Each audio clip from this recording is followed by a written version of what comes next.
Joining us now is Jonny von Wallstrom, the director of the film of Arte.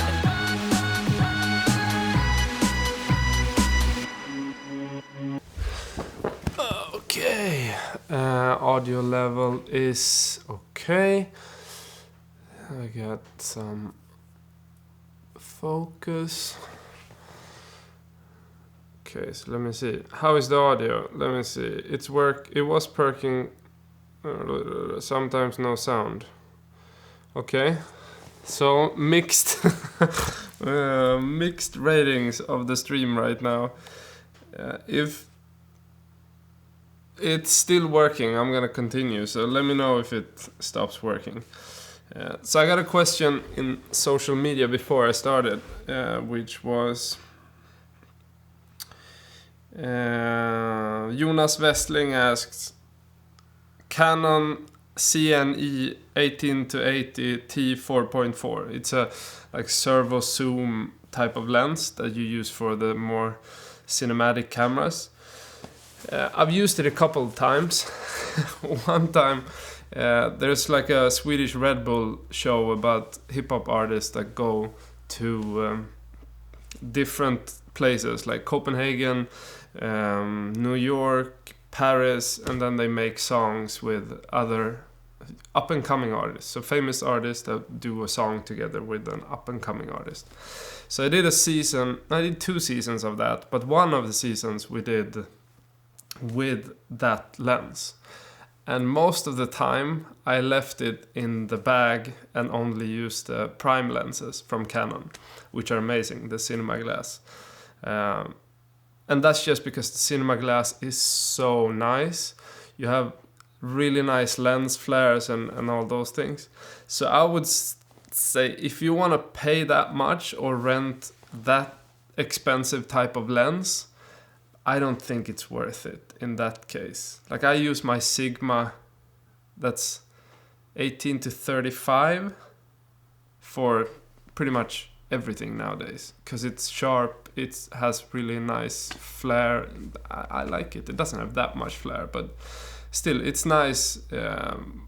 It's a really nice lens, and I would say I'd use that one any day over the Canon lens if you don't like the zooming. And I avoid zooming at all costs. I mostly work with fixed prime lenses because I like the idea of moving around. That's how I started. Like the first camera I shot on for real when I was working was like when I called myself a cinematographer, was the 5D Mark II with a 50mm lens. And I shot my whole first documentary, Zero Silence, with that setup. So just one fixed prime lens. And I think that teaches you how to move around and be more fluent with moving with your subjects.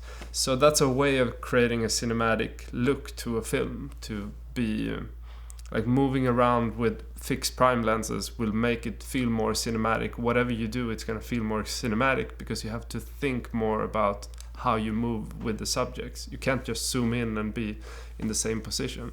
You have to actually find a different angle, and you have to be more observant of what's going on. And I think that's a really good exercise. If you want to get good at cinematography, only use prime lenses. Only use one maybe. So even though it's a great lens, I can't say it's worth the money. If you're gonna pay that much for a lens like that, I'd say go for the cinema glass, because those are amazing, or the size cinema glass. I don't know, I haven't tried the Sigmas, so those I don't know about, but the size and the Canon ones are fantastic. Also got another question about lighting for grading. Now, I think in general, like I've sat in so many studios grading and all that, and I really can't say that I think it matters that much, because you have to have lighting. If you want to do it properly, you should have like gray walls behind what you're watching, the screens and everything, and you should have CRI lights that are 6,500 Kelvin and that sort of thing, it's really technical. But I think like I only use daylight lights here, basically, I think. So everything is around 6,000 to 6,000, I'd say. Maybe some are 5,600. But daylight is what I'm after. But I tend to just turn everything down and just sit in the dark most of the time when I grade. And I have white walls, so I think because I have white walls and don't use light, kind of compensate, everything becomes pretty much gray. And I'm not that picky about it. But if you would be, serious about grading, and if you would create a studio that is supposed to get clients there and that sort of thing, then it would be a different thing. But I don't think it affects like how I grade. But that also demands that you watch what you grade on different platforms in different environments. You need to watch, for instance, on a phone because you often use it on a phone, or maybe you have to watch it with different light, like brightness of your screen, for instance, because most people, I just look what I have way below the middle of the brightness. Some people maybe are, they like to charge their phone all day, so they have it full, but I think most people will have below half. And that's what you should look at then, because that's a pretty matte type of screen. And I mean, some people will have it down here. So it's kind of difficult to grade for whatever purpose you have. You have to think about like who's going to watch it and where. And I mean, there's statistics out there, but in general, you don't have any control of it. So I just try it on different platforms, and it's going to look totally different on my calibrated setup and on a phone. It's going to be similar, pretty close, but it's always going to be dependent on like the black levels, for instance, of how bright a screen is. And those things will screw you up either way. So that's why I don't care so much about it. Like I want to have it as close as I can, and I want to grade in the dark, but I don't do it all the time. Sometimes I just grade on a bus and it's fine. I just look at it as a reference later when I'm in my studio, for instance. Okay, so I just need to check again so that the sound is all right, because now I just answered. Good. Nobody said anything. Okay, so I didn't bring any water. That sucks. Hopefully your headphones, if you had some, didn't break your head. Let's see. So SF asks, how do you create income as a filmmaker besides just creating films? I know you trade your free ebook for email. What is your strategy long term? Any products you want to sell or courses? Yeah, so we have a really long term idea with this whole channel and us creating. So basically, I think as long as we can't sustain ourselves by just making this YouTube channel, we're gonna make advertising stuff. That's gonna be our main income until this channel can generate money. But we haven't been in any rush of doing that because we're busy doing both our own projects like feature films and also doing commercials. Pretty much, I'd say every month we have at least 1 or 2 projects, so we're always busy with that. So basically, our income comes from advertising at the moment. And then we have some revenue coming in through the films, but that usually just covers the cost of making a film. So usually what happens is that we take our advertising money, we put some of that into new film in development. So we put development money into a film, maybe 20, 30K or something for a film. So we put that into a new film. And then once we've developed it enough, we apply for funding. And now we're just about to, or we just sent the application to get development funding. So hopefully we get development funding and then we can continue making the film. But before that, we worked pretty much a year with the film, doing all the development, finding characters, doing the casting process, going and shooting some characters, and also doing some editing for the trailer that we used for the pitch and all those things. So usually that's how it works. So the money for the films comes in after. So then we get some money from that. We put that into the project again. And then we're always behind in terms of getting funding for what we do. So you always have to put some money in to get some money back. Put some money in, get some back. And then eventually when you have your premiere, you would hopefully have gotten more than the expensive was. But that's rarely the case for documentaries. So sometimes you are pretty much screwed if you can't get a sale, for instance. So we pretty much evened out. No, not even, I think. Yeah, cost definitely, but not our own salary. So we didn't make any money off of the Pearl of Africa. But what we did was to, get our money back and that we invested, and some of our time was paid for. But in general, you have to really be really strict with your budgets in order to make money off of documentaries. And I even shot everything myself. I did everything pretty much in the production myself. And then Andre came on board like 2.5 years into the project when we started to get funding. So then he started producing it. But before that, there was a lot of, me alone going to Uganda back and forth. And going to pitches and doing everything pretty much. So it's basically about like creating a platform to do that by yourself or with your friends or with your whatever you make films with or whoever. And what we do is pretty much, I'd say, middle class advertising. So we get pretty big budgets for Swedish standard. Like for a 3-person company that we get big budgets. But for competing with the biggest production companies in Sweden, we get a little bit less than them. But we're also fewer people, so we don't have as expensive productions as they do. But we still compete with them on projects that are maybe a little bit less in budget, but usually we win those types of pitches because we can offer them more maybe. And then in terms of the channel, we're thinking a little bit different about it this year, because first of all, we're working towards making, like long term, we want to make films and we want to make web series and all that. And we don't want to make them with broadcasters or Netflix or anything like that. We want to make them on our channel, in our own house, so to say. And to do that, we would maybe build everything around, for instance, courses and like coaching. The preset stuff, the all those types of things would be stuff that you could buy. Maybe even merch, I don't know, but that's long term. Right now we think more about like the courses and the coaching would make most sense because we think that a lot of people that are working on a documentary, they need coaching. They need rough cut feedback. They need basically somebody that can tell them, okay, this is what you have, this is what you need to do.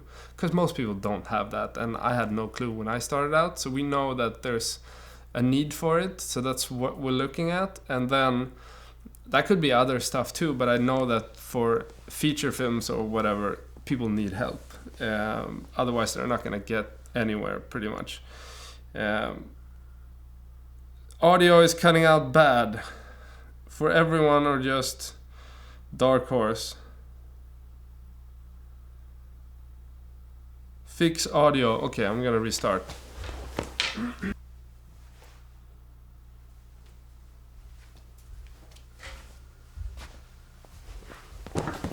We should be back. Let me just make sure. Yeah. Okay, so I'm wondering if this audio thing is because I pre-stream 30 minutes and then it screws up my internet or something. Very weird. So, question to all of you, would you still show up if I skipped the 30 minutes before the live stream thing, before we start? Or should I do it and then restart just before I start? Weird thing, anyways. So, where was I? Yeah, income. I don't know if I finished that, but yeah. So, and then we're thinking about the new film, for instance. What we're thinking is, okay, so this channel will build around educational material around making films and learning how to make films and all that. Both like advertising and filmmaking, and those go hand in hand, I think, because most people that are successful in the documentary world, for instance, they actually are making other stuff. Like either they make advertising stuff, or they teach, or they do something else, because it's very hard to build a career without having a second job in documentary. So our idea is to create a platform around that, create a community around that, and then our idea is probably to crowdfund, for instance, the new film, but not, oh, please give us money, buy some t-shirts and give us this and this. Instead, we want to create, for instance, courses to be part of the crowdfunding, or coaching to be part of the crowdfunding. So to create this whole educational platform, and then use a campaign, which is the crowdfunding campaign, to maybe drive the financing of the documentary. And then it's also gonna be sales for the licensing and all that for the film and those types of things, and the grants that we apply for and that type of stuff. And then eventually, hopefully, we start working with more brands within the channel and start making documentaries within the channel that are sponsored. But that's probably a lot later. But that's basically how we see it. So Jacob Coughing asks, "Hey Jonny, have you ever filmed any projects on film? If so, how do you treat the overall process compared to film?" I have, but only in film school, Super 16mm. I mean, I pretty much hated that whole process.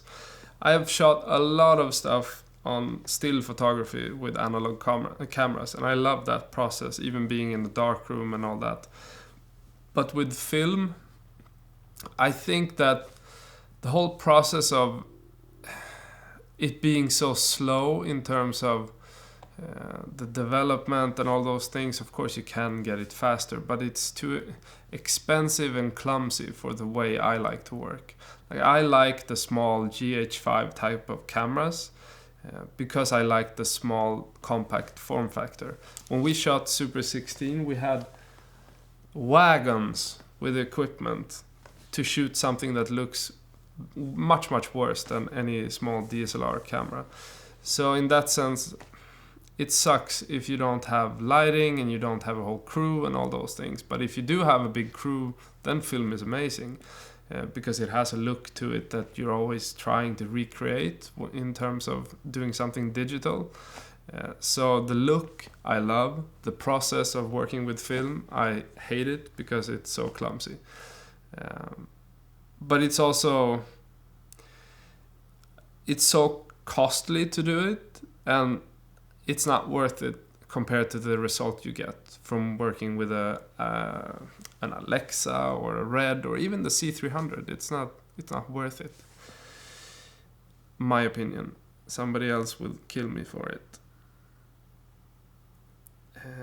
Okay.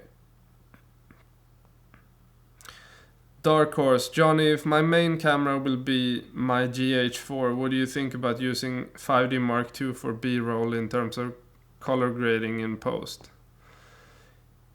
The only issue I have with the 5D, even the Mark III, is that it's not light sensitive at all. Especially when you work with Magic Lantern firmware, for instance. You get a lot more noise than you think you would get out of that camera. If you have great lighting, I would say even the 5D Mark II with the Magic Lantern will look better than the GH4. But that's like my opinion because I like that look that the 5D has. It's about the color reproduction that the Magic Lantern does. It's not just the Canon colors, it's the way that the raw files look when they're properly exposed it's perfect. It's how I want it to look. I don't want to touch it much in terms of grading, actually. And you shouldn't do that if you use a camera like that. But if you can, I would say go for the 5D Mark III if you can. But if it's, too expensive, then I don't know what the Mark II is nowadays. Because I would say, why not get a GH4, another GH4? Or why not wait now when the GH5s comes out and GH5 goes down in price, probably because everybody wants to sell it until they realize that it doesn't have image stabilizer or something like that. GH5s. Everything looked perfect until the image stabilizing went away. After working with the GH5, it's so much noisier than my C300. I think that the dual ISO that the GH5s has will make it better, but it will never be as good as the C300, I think. Without having tried it, I don't think it can compete with that. But the camera in itself, without the image stabilizer, wants to compete with that type of cameras actually in quality, even though it's not even close in terms of pricing. I think most people will probably choose the GH5 because of the image stabilizer. I would. The only thing that makes me want it so bad is the timecode sync, because having that in the camera would be so convenient. Otherwise, like the quality, of course, much better because you get less noise at least. The same type of bitrate, I think. So that doesn't differ so much. But I want it. Maybe I have to have another one. I don't know. I have to sell some cameras first though. The GH4 Dark Horse continues. The GH4 will be shot in 4K and brought into Final Cut for 1080p, and Canon can only do 1080p. Look, I've projected 1080p in cinemas, even in the TIFF cinema on the biggest screens with I think it's 900 people in Toronto. The Pearl of Africa was shot all on 5D Mark III and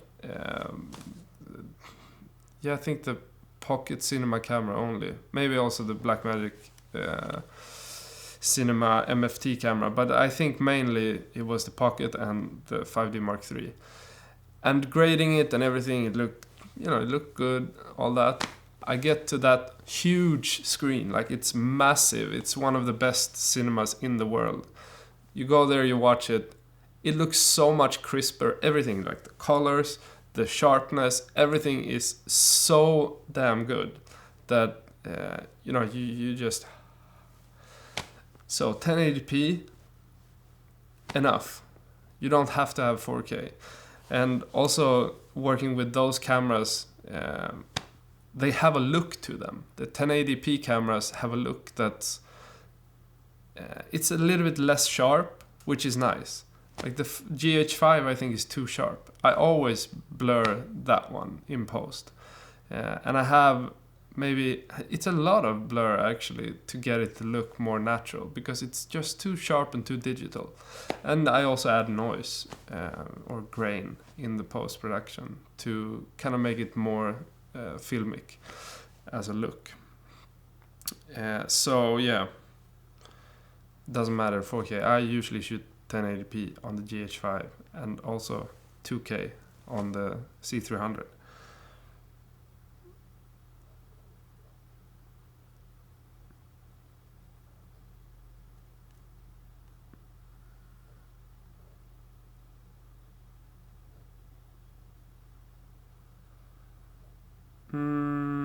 Sound is worse now.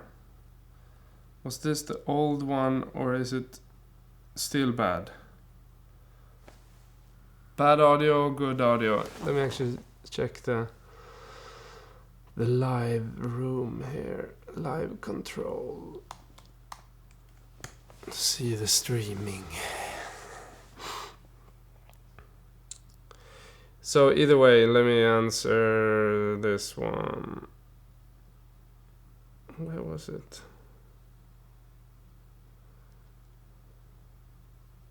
Okay, no. Here we go. Mr. Unicorn, I want to start photography and some filmmaking stuff. I'm planning on buying a camera. Any recommendations for a decent camera? I think if you're lucky, the GH5 will go down in price. Because that's just the nature of people want to buy the new stuff. So that is an amazing camera. I'd say buy that if you have the money. If you only have, for instance, 1K, what do you buy then? Either you buy a used 5D Mark III, I don't know, maybe that's more expensive, and you use the Magic Lantern firmware. Or what do you do? Yeah, go get that one. But even the GH4, if you have less money. I like the Blackmagic pockets in my camera, but it has its limitations, and you need to know how to use it properly to get the most out of it. So I don't think if you're starting out that it's a good option. I think the GH5 is probably a camera that can make you look much better than you are. Because it has this image stabilizer, it has good colors, it has high dynamic range and all those things. That's a good one. So the stream says good. Way better now. Okay, good. It goes in and out. Okay, let me find, where was I there? Okay. Yeah, so Mr. Unicorn, if you have a specific number of your budget, let me know and I will give you a different answer.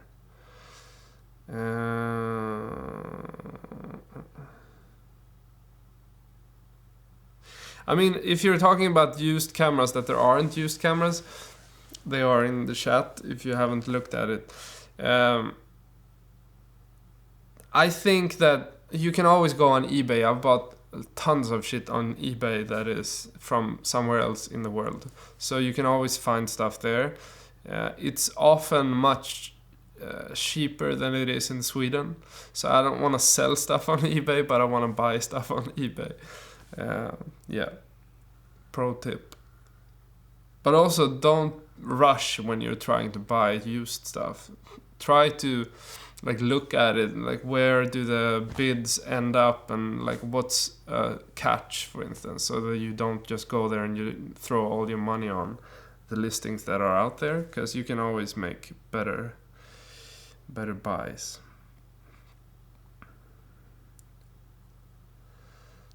Alexander Lund asks, Filmskola, which is film school in Sweden or in another country, or skip film school. It all depends on where you're at. If you're talented and if you have a personal drive to make it either way, maybe you don't need film school. You're going to need a network though. So I would say assist somebody or get to work at Judo Build Media, for instance. If you can work there, you can get introductions to other people, which is a rental house. That's all. If there is a rental house where you're at, use those if you're starting out. Try to get work there, even if you can't get work as a gaffer or an assistant or anything like that. Try to get into the rental houses, because then you can build a network, because everybody there is doing their own projects and they have connections. If you're doing film school, I'd say in Sweden maybe go with folkhögskolor that are good, like Skurup or something like that, if you can get in, or Molkom. I don't know all of them that are good, but those that isn't universities are more practical. So I'd start there and then see if I want to go somewhere else, because if you go through the big universities, you're gonna get, maybe you're gonna get to try to apply for 2 or 3 years before you get in, maybe even more. And you're gonna have to still stay active. So it's not like you just apply for the best schools and then get in. Not even close. It's really, really difficult. In Sweden, they pick like 4 people every other year to direct. So that's a really difficult thing to do. So if you want to be in control of your own destiny, I'd say don't choose film school, because a crappy film school isn't better than a no film school.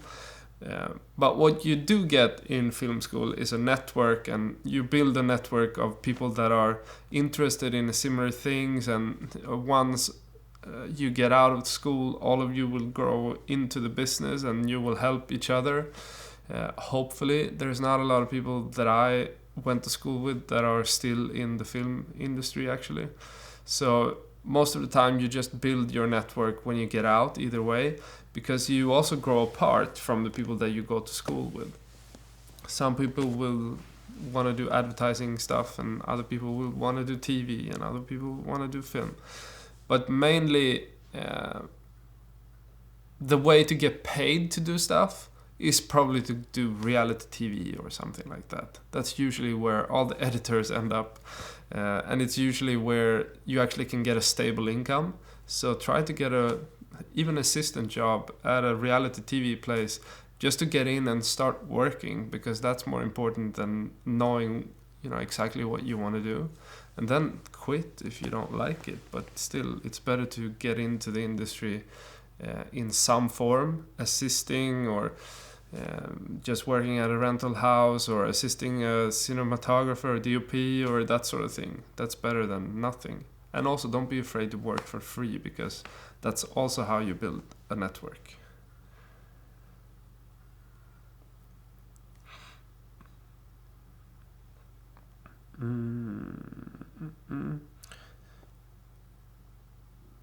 TBM, hey brother, Brazil. Haven't been there yet. Okay. Lail Can. Will you have workshops or something, kind of classes to teach your technique and ways? That would be awesome. Yeah. I don't know if it would be interesting to do a physical type of workshop, but we will do online workshops that are more practical than... I guess all our courses are going to be practical, and they're going to be like our tutorials and vlogs and all that. It's not going to be like me sitting or standing and just talking. It's going to be more practical, and it's going to be... because we shoot all the time, we have so much material from places that we have been and from real situations. So it's easy for us to kind of break that down and talk about, for instance, how to sell your film to Netflix. Like what different stages do you go through in that process? Like it was probably 2.5 years that we, worked on Netflix. It started with Googling how do you contact Netflix, and it ended up with us selling to them. So it's not like it's not a fluke. It takes a lot of time and effort, and it takes a lot of different tries, because it isn't one way. Like Netflix commissioning editors or their programmers, they usually don't advertise that they go to festivals. They just turn up and they watch the films. Usually what you do at festivals as a commissioning editor or something like that, you don't go to a lot of the screenings. What you do is you sit and you watch stuff in a room on a computer. You start to watch films, and usually people watch the first, 5-10 minutes. And then if you don't like it, they probably skip it. Or they add it to a list and then they watch, because they usually have access to it when they get back also. So usually they go back home and they watch it online. So it's not like most people will come to your screening. That's really difficult to get, for instance, the commissioning editors at BBC or HBO and that sort of thing to come. If you don't have a connection to them and have a relationship already, then it's a totally different thing. Or if you have a sales agent that has a relationship. So it's basically talking about all those things in the first course about how to sell to Netflix. But then there's also going to be, cinematography, like directing. It's going to be business side, marketing side of it. funding, like how do you actually fund a film in the best way or in the modern way, all those things, and grading and that type of stuff. And we want to make it as lively as possible, like as not as boring as all the other stuff you see, pretty much. So hopefully you don't have to go to film school. Andres, I'm not gonna try your last name, sorry. There's a V1. Yeah, too hard. Okay, should you learn how to write scripts before making your first short film? Not just go and make a film. Yeah, I mean, you're only gonna learn by doing it and failing, doing it and failing, doing it and failing, and maybe somewhere down the line succeeding. So I think the one thing that people on YouTube lack, and this is, like, it's so obvious that they lack storytelling skills. And it's not that they can't tell a story in terms of like a vlog or something like that, but it's boring to see what you eat. It's boring to not have a deep cinematic language capability, because it's more than just saying stuff. It's all the stuff that isn't being said. It's all the stuff that, you know, is going on in the subtext.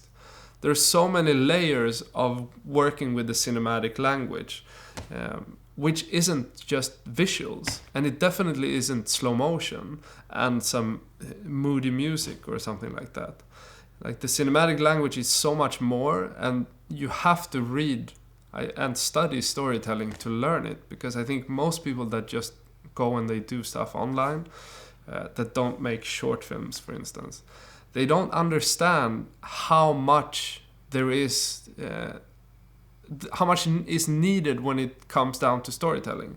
Like, if you want to engage, sure, it's storytelling in some form. If you look at, for instance, a vlog or something like that, but it isn't using the cinematic language. It is a very docu-style type of storytelling, and it's based around you having a forward-moving action through the whole scene or whatever it is that your vlog is. For instance, a day, which is most of the vlogs. But that isn't using the cinematic language to its full potential. If you look at any like Seven or the big classic movies, and you analyze how they tell stories, there is so much more depth that goes into the story, and stuff that's left out, and clues that are given, and you know, the curve goes up and down. There's resistance all the time, and there's conflict, and everything online usually misses that. That is not, you know, that hasn't put a lot of time and effort into storytelling. So I think if you're gonna study something, study storytelling, because using a camera is the easy part. Using microphones or whatever it is, lighting, anybody can learn that, and especially when the cameras are so sensitive that you don't even need to light. But if you learn how to tell a story, for instance, if you read Robert Mckee's story, for instance, it's a great book. You're gonna understand how advanced the storytelling language is. And that's the most important thing, I think, to understand how vast it is, and not just think that it's saying stuff out loud, because it's not. It's not saying stuff, and it's not explaining stuff. Yeah, rant.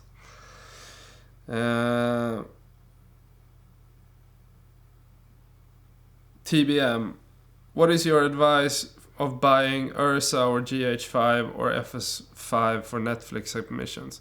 I actually don't think any of those qualify for Netflix officially. Maybe the Ursa. I mean, the C300, they have a list. You can probably find it if you Google like Netflix, whatever. But it's not like your film is not going to sell to them, because ours did, and we shot it on the 5D Mark III and a Blackmagic Pocket Cinema camera. But if you want to sell an original series to them, it has to be 4K.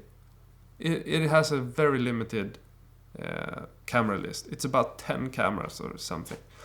So you're not going to be able to do that, I think, if you don't have an idea that's so thought after. Like if you have, for instance, an extraordinary thing that's something that nobody else has and it's groundbreaking, maybe you can sell it, maybe.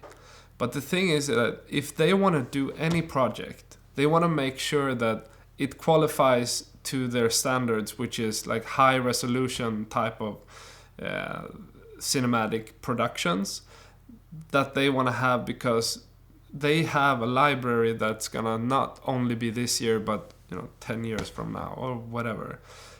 So what they focus on is, I guess, at least 4K, high dynamic range, low bitrate compression, and all those cameras have that except for the Ursa. But if you use a RAW recorder, maybe the FS5. But I think the Ursa, I don't know, might not cut it. But either way, there's always this gray zone when you submit your films and they're finished. But that's a whole different thing. It's a lot less money and you have to win a lot of awards and that sort of thing if you want big money from them and you want to become an originals film and all that. But it doesn't really matter what camera you have then. What matters though is that you make a cinematic film.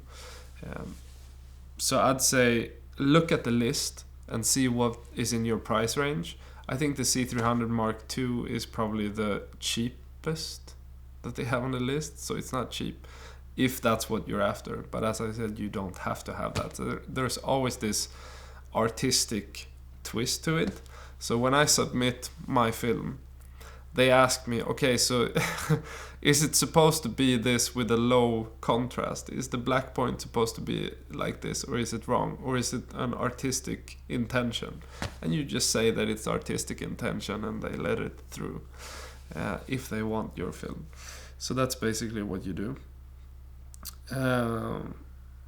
Yilmaz Aido, wedding video, ever done one? I have not. I've photographed weddings a couple of times, but it's too stressful, I think. I'd rather work TV or something.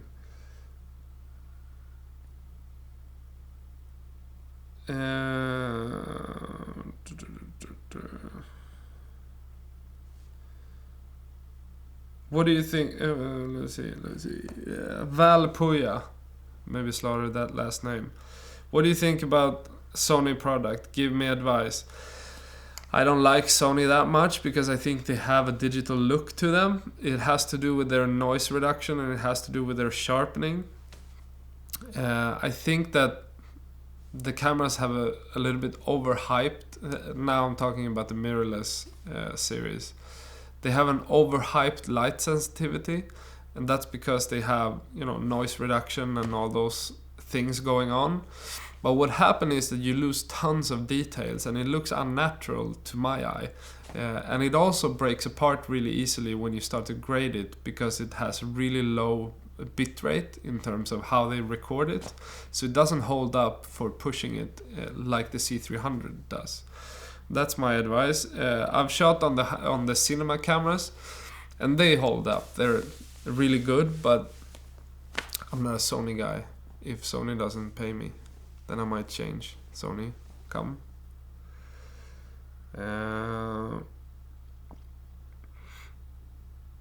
Christopher Sharp, any tips for nailing exposure shooting vlog on the GH5? Exposure is kind of difficult though, because I'd say if you have difficulties with the vlog, you should probably, I think you can do that, use the Rec 709 in camera, so you can have one viewing lot and then you can have one that's recorded, which is a vlog. That makes it easier. But then also use the Zebra thing that's built in. I usually use that only because I think that somehow somebody programmed that camera with the waveforms to take up pretty much a third of the image, or maybe even more. What stupid fuck does that? you can't even see anything. You have just this waveform to see exposure, which I love to use, but it can't be, a third of the camera screen. Who does that? Somebody that doesn't use a camera, obviously. So don't use that one, because then you're gonna have to push a button to get it away, get it up again. But that's the best way of seeing it, actually. Or use false color, which is the best way of doing it. But I don't think that there's an easy way of getting that if you don't have a separate viewfinder. So I don't use it, even though I use it when I grade. I use the false color. There's what's it called? I think it's from Time in Pixels for DaVinci Resolve. There's a plugin, so you can see. It's a lot better to to use that to see skin tones and where they should be in terms of exposure. But I usually like to, use the cameras, watch the material, see where they have their sweet spot in terms of overexposing. Or like where do they clip too much of the highlights, and then I learn how that, or like what that is, and then I try to expose so that I don't clip the highlights usually, and then I just grade and push the midtones or whatever it is afterwards, and then light stuff too. But usually I think the GH5, it's a camera that I would use as a small pocket type of camera. So I wouldn't rig it up, to be this big thing. But if you do that, then you have all the, advances of having false color in a monitor and those types of things. And that's going to be much, much easier, because you're going to see exactly where it clips. Like you get colors, red usually. Okay, this is totally overexposed, or black. Yeah, black, I think it is. Overexposed goes to green or something. But somewhere in like the middle of green, this is kind of difficult to understand if you don't see the false color in front of you. But then you have a rating of what color is supposed to be a face, and look into it if you want to learn it. It's amazing.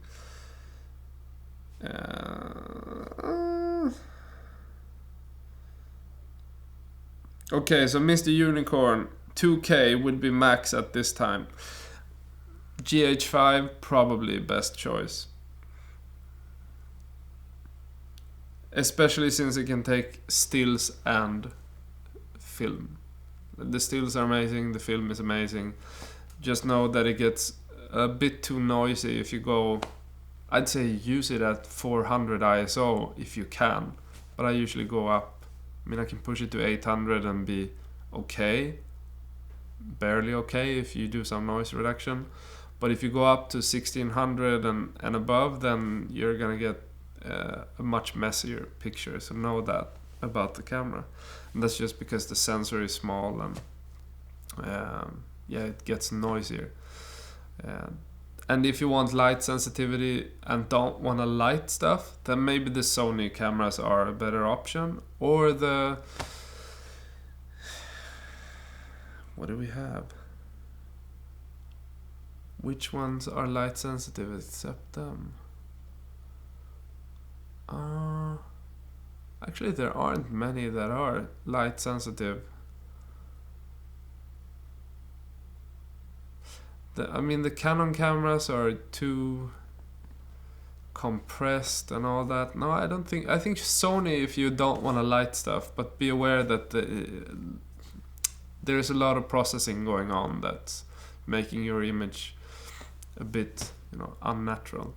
The C300 does the same though, but it does it in a better way, and it does it without compressing the image in camera.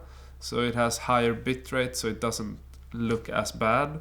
Because when you first do the noise reduction and then you compress the image, you're gonna have a lot of artifacts as soon as you try to kind of open up the image. While the C300, for instance, it has also a lot of noise reduction processes going on, but it doesn't compress it down so that you get artifacts. I guess that makes sense. My leg has fallen asleep.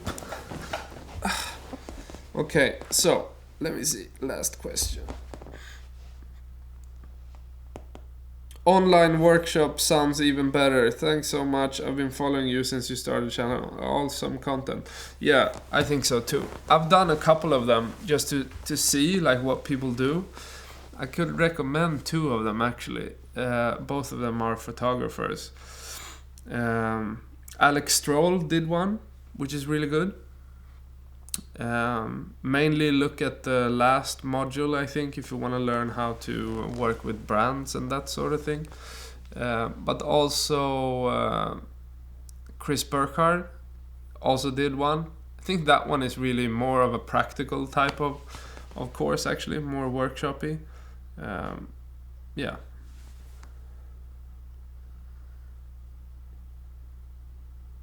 So last one. Andres, thanks Jonny. What books do you recommend for storytelling to learn more? My leg. Okay, let me see what I have.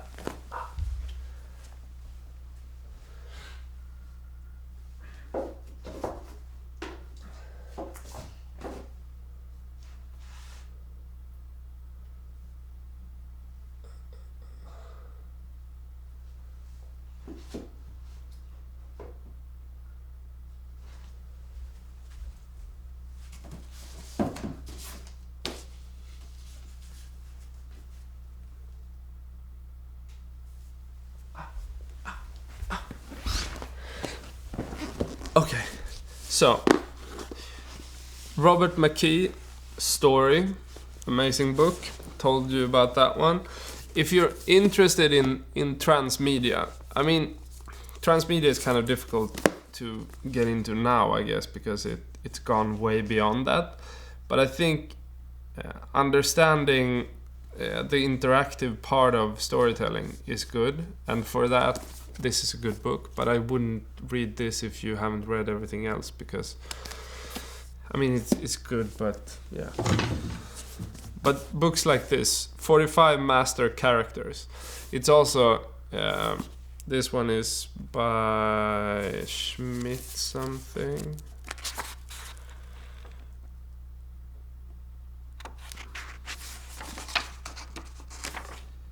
Victoria Schmidt. So what you should focus on is pretty much how to develop character and how to develop a story. And I mean, Robert Mckee's Story is an amazing book that goes through all the stages of making a story, touch base with people. But it goes through all the technical aspects of creating drama within, a character and a conflict and all those things. And read it a couple of times, basically. So if you're gonna get one book, get that one. But there's a lot of stuff if you look at character development, if you look at outlining, what else? I mean, storytelling, there's probably tons of books about it, but usually if you look at Robert Mckee and you look at other recommendations around that, I think you can find a lot that makes sense. Because everything that has to do with any references about story, Robert Mckee often comes up. Charlie Kaufman, for instance. All right. See you next week. Comment if you want to know anything next week. Otherwise, see ya.